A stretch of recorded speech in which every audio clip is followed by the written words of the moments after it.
गई पुलिस इस केस में, और कितने में बिकी होगी अगर बिकी होगी। तो इसी बात पे डिस्कस करेंगे। जवाब मैं आपसे मांगता हूं, ये मेरा सवाल है, मैं जवाब आपसे मांगता हूं कमेंट में। मनीषा का आपने देखा ही होगा कि केस चल रहा है, तो पहले शुरुआत से करते हैं। शुरुआत में आखिर ये केस था क्या, केस के पहले में बात करते हैं। दोस्तों मैं अपने ओपिनियन से कहता हूं कि अगर पुलिस चाहती तो मात्र 1 घंटे में ये केस सोल्व हो जाता, लेकिन पुलिस ने चाहा ही नहीं कि ये केस सोल्व हो जाए, क्योंकि कुछ आदमी पुलिस की वर्दी पहनकर ड्यूटी नहीं कर रहे हैं, मौज मस्ती कर रहे हैं। आखिर ये क्यों कह रहा हूं, ये भी मैं आज इस वीडियो में पूरा बताऊंगा। तो चलिए शुरू करते हैं। एक आदमी 112 नंबर पर फोन करता है और मदद मांगता है। 10-12 मिनट बाद पुलिस की गाड़ी आ जाती है, और गाड़ी आने के बाद में पुलिस वाले उनसे बात करते हैं कि आपको हमारे से क्या जरूरत है, हम आपकी किस तरह मदद करें। काफी सीरियस होके पुलिस वाले अपने उनसे पूछते हैं। तो वो आदमी कहता है कि मेरी 19 साल की बेटी है, वो गायब हो गई है, और प्लीज आप मेरी मदद कीजिए, ढूंढिए। तो वहां जो पुलिस वाले थे वो आपस में एक दूसरे की तरफ हंसते हैं, मुस्कुराते हैं, और मुस्कुराते हुए कहते हैं कि भाग भूग गई होगी कहीं, थोड़े दिन में घूम फिर के आ जाएगी। इतना सुनने के बाद वो बाप, वो पिता, वो कहता है कि तुम्हें तमीज है, तुम क्या कह रहे हो। जब पिता गुस्सा करता है तो वो भी थोड़े सीरियस होते हैं और कहते हैं कि ठीक है, तुम इसकी एफआईआर नजदीकी पुलिस स्टेशन में कराओ। नजदीकी पुलिस स्टेशन में एफआईआर कराने के लिए वो आदमी जाता है अगले दिन, क्योंकि उस दिन रात काफी हो चुकी थी। तो आखिरी लड़की गई कहाँ थी, तो शुरू से शुरू करते हैं। एक लड़की जो अपने घर से निकलती है, मनीषा, वो पास ही में ही एक स्कूल था, प्ले स्कूल, वहां पे टीचिंग का काम करती थी। तो रोज घर से आना जाना। लेकिन 11 तारीख को वो अपने पिता को फोन करती है और कहती है कि पिताजी मैं आज थोड़ा लेट हो जाऊंगी, क्योंकि बीएससी नर्सिंग का फॉर्म निकल गए हैं और मुझे नर्सिंग का फॉर्म डालना है। तो अपने कैरियर को लेके वो थोड़ी सी आगे बढ़ना चाहती थी। तो पिता कहते हैं कोई बात नहीं बेटा, आप आराम से आना, कोई दिक्कत नहीं है। प्ले स्कूल की क्लास खत्म होने के बाद में वो लड़की स्कूल से निकलती है, तो बस ड्राइवर उसे कहता है कि आप बैठिए, आपको जहां तक जाना है मैं छोड़ दूंगा। तो वो लड़की कहती है कि मुझे 500 मीटर पे ही हमारे यहाँ जो नर्सिंग कॉलेज है यहाँ पे जाना है और वहां पे फॉर्म डालना है, तो इसलिए आप चले जाइए।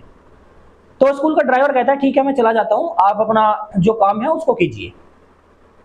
ये लड़की स्कूल में जाती है, और स्कूल में जाते हुए रास्ते में से फिर दोबारा फोन करती है अपनी मौसी को। मौसी को कहती है कि मौसी जी मेरा ऑनलाइन मैंने एक ऑर्डर किया था सूट सलवार, तो वो आने वाला है, कृपया आप उसे ले लेना। तो वो मौसी कहती है बेटा देखो मैं तो घर पे नहीं हूँ, घर पे बाबा जी होंगे, तो उनको का नाम बता दो, उनको दे के चला जाएगा। वो लड़की उनका नाम के लिए बोलती है ठीक है मैं ऐसे ही करती हूँ। उसके बाद में वो अपने काम में बिजी हो जाती है। शाम के लगभग 6 बजे के आसपास की बात है, 5-5:30 बजे के आसपास की बात है, वो लड़की एक मिस कॉल देती है अपने पिता को। मिस कॉल तो जाती है, लेकिन एक बार ही रिंग होता है, टर्न एक बार रिंग होते ही मोबाइल की कॉल कट जाती है, और कटने के बाद में वो दोबारा उस पर फोन करते हैं उसके पिता 10 सेकंड बाद, लेकिन फोन स्विच ऑफ हो चुका था। फोन स्विच ऑफ हो गया। उसके बाद में जो उसके पिता है वो लगातार फोन करते हैं, लेकिन वहां कोई आंसर नहीं आ रहा था क्योंकि फोन स्विच ऑफ था। तो वो जो लड़की के पिता हैं वो अपने पिता से कहते हैं, लड़की के बाबा से कहते हैं कि क्या करना चाहिए। तो वो कहते हैं कि तुम एक काम करो, सुबह पुलिस में चलेंगे, तो तब तक आसपास में ढूंढो। तो वो क्या होता कि वो कॉलेज में जाते हैं लड़की के पिता, वहां पर जो गार्ड वगैरह बैठे हुए थे बाहरी, 3 लोग बैठे हुए थे, जिनको देखकर लग रहा था 2 लोग नशे में हैं और एक उनमें से ठीक ठाक हालत में है। वो उनसे कहते हैं कि मेरी लड़की आई थी होगी आज के दिन में, नाम मनीषा है, और आप एक बार देखिए। तो कैमरे में देखने से मना कर देते हैं, कैमरा दिखाया नहीं जाता उनको। उसके बाद में पुलिस में फोन करते हैं 112 नंबर पे, टीम आती है। टीम आने के बाद में बातचीत करती है, वही पहले उसकी हंसी उड़ाती है कि भाग भूग गई होगी। उसके बाद में वो जो लड़की के पिता है वो कहते हैं कि हमें मदद कीजिए। तो पुलिस वाले को भी कहते हैं, तो पुलिस वालों को भी वो जो स्कूल है, स्कूल सीसीटीवी रिकॉर्डिंग दिखाने से मना कर देता है। उसके बाद में वो टीम चली जाती है और कहती है कि नजदीकी पुलिस स्टेशन में आप संपर्क कीजिए। नजदीकी पुलिस स्टेशन में वो अगले दिन सुबह जाके संपर्क करते हैं। उनको बार बार इधर से इधर दौड़ाया जाता है, और जब उनको बार बार दौड़ाया जा रहा था तो उसके बाद में कुछ देर बाद में उनकी एफआईआर रजिस्टर की जाती है। एसओ जो वहां के हैं वो अशोक कुमार, वो दर्ज करते हैं एफआईआर। एएसआई शकुंतला इस मामले में जांच संभालती है। तो जितनी मुस्तैदी से जांच की जानी चाहिए थी वो उस स्पीड से, उस भाव से जांच नहीं करती। और उसके बाद में लगभग 11 बीतने के बाद, 12 बीतने के बाद, 13 बीतने के बाद एफआईआर 13 तारीख के लगभग, 13 तारीख को सुबह की बात है, उस लड़की जो है मनीषा, उसका शव पाया जाता है एक जंगल में, नदी के, एक छोटी सी नदी है, नहर कह सकते हैं, उसके किनारे पे। उसके बाद में लड़की के पिता को बुलाया जाता है, वो पहचान करते हैं। पोस्टमार्टम के लिए के लिए शव जाता है नजदीकी जो पोस्टमार्टम घर है वहां पे।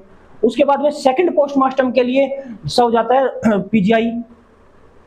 दोनों जगह से पोस्टमार्टम होता है, लेकिन रिपोर्ट मैच नहीं होती, दोनों की थोड़ी थोड़ी अलग थी।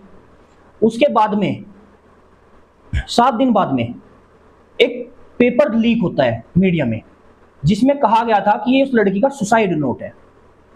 तो यहां जो ये घटना घटी, सारी की सारी घटना तो आपको बहुत सारे चैनल पे मिल जाएगी।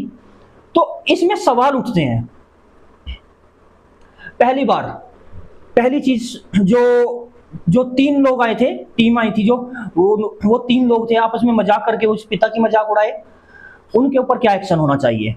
उनको सुनने में आया है कि उनको हटा दिया गया है, कुछ दिन के लिए सस्पेंड किया गया है, कुछ दिन के लिए, बाद में ज्वाइन कर लेंगे।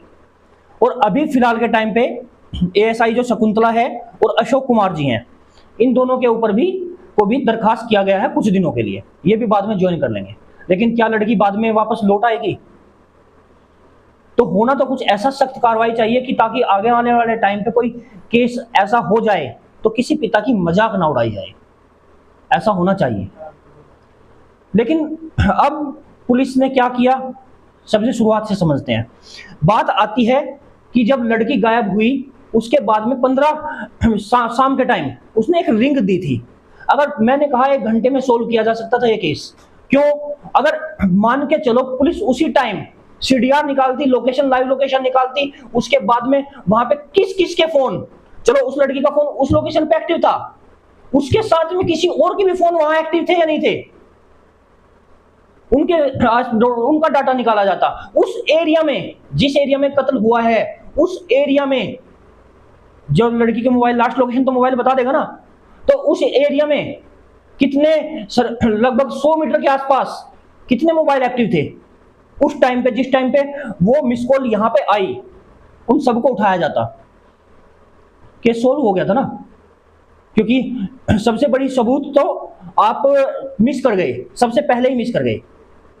दूसरी चीज में आज के टाइम पे कहा जा रहा है, जो बयान में आया है, कि लड़की ने जहर खा के आत्महत्या की है। चलो आपकी बात मान ली, जहर खा के आत्महत्या की है, कोई दिक्कत नहीं है। तो मुझे ये बताओ, पहली जो पोस्टमार्टम रिपोर्ट हुई थी उसमें जहर का अंश क्यों नहीं आया?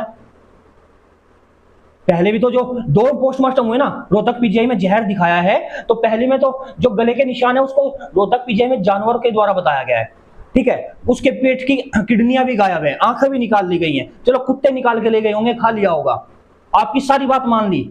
लेकिन पहले में पोस्टमार्टम में ये रिपोर्ट क्यों आई, जो सुर्खियों में चल रही है आजकल, कि पहली जगह से जो रिपोर्ट आई थी उसमें लिखा गया था कि जो गले पे वार किया गया है वो किसी धारदार हथियार से किया गया था। पोस्टमार्टम एक ही डेड बॉडी का हुआ है, अलग अलग बॉडी का तो नहीं हुआ। तो पहला शक यहां पे खड़ा होता है।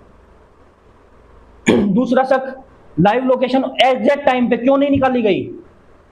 एकदम तुरंत लाइव लोकेशन निकाल ली जाती तो तुरंत पकड़े जाते। तो लास्ट बात, आप पोस्टमार्टम को सबूत बता रहे हैं इस केस में।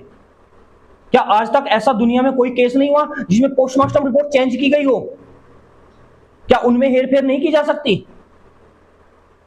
आज तक पूरी दुनिया में कोई एक भी ऐसा केस नहीं है क्या जिसमें पोस्टमार्टम रिपोर्ट के साथ छेड़खानी की गई हो?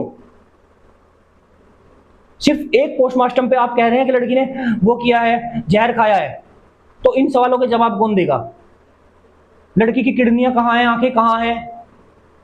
और सबसे बड़ी बात, चलो ये सब चीज साइड में करते हैं, सबसे बड़ी बात, पोस्टमार्टम भी हो गया, सब कुछ हो गया, लड़की ने जहर खाया या फिर उसके साथ कुछ बलात्कार जैसा दुष्कर्म किया गया, ये सब बात पुलिस ने अपनी कार्रवाई टाइम पे क्यों नहीं की? अब आप कहेंगे कि पुलिस वालों को उनको सबको निर्गात किया गया, क्या वो फिर प्रॉपर सजा है?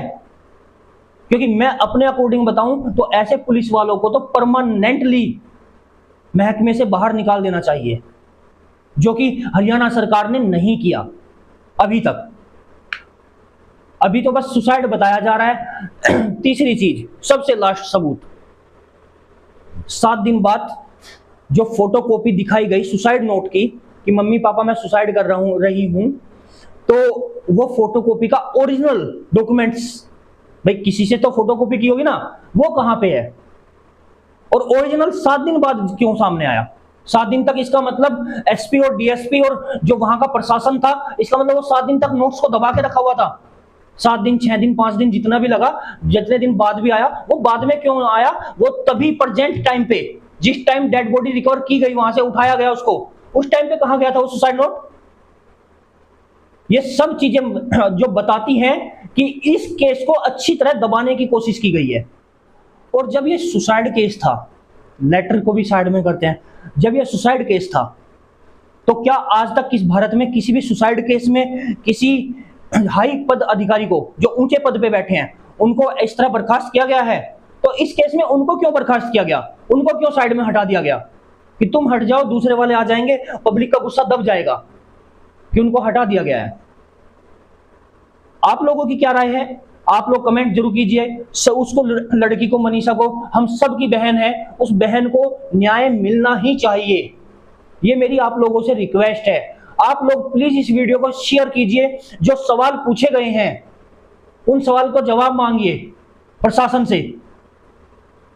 क्यों 7 दिन बाद वो लेटर सामने आया? और सबसे बड़ी बात, क्यों आखिर जब पोस्टमार्टम रिपोर्ट 2 जगह हुई तो दोनों सेम क्यों नहीं है? 2 से 2.5%, 2.5% के आसपास अगर डिफरेंट होता है रिपोर्ट में तो ठीक है, क्योंकि बिल्कुल सेम एग्जैक्ट रिपोर्ट नहीं आती। लेकिन अगर 30%, 40%, 50% रिपोर्ट में डिफरेंट है तो इसका मतलब कोई ना कोई एक रिपोर्ट झूठी है। अब वो कौन सी झूठी है वो सरकार आगे बता दे। तो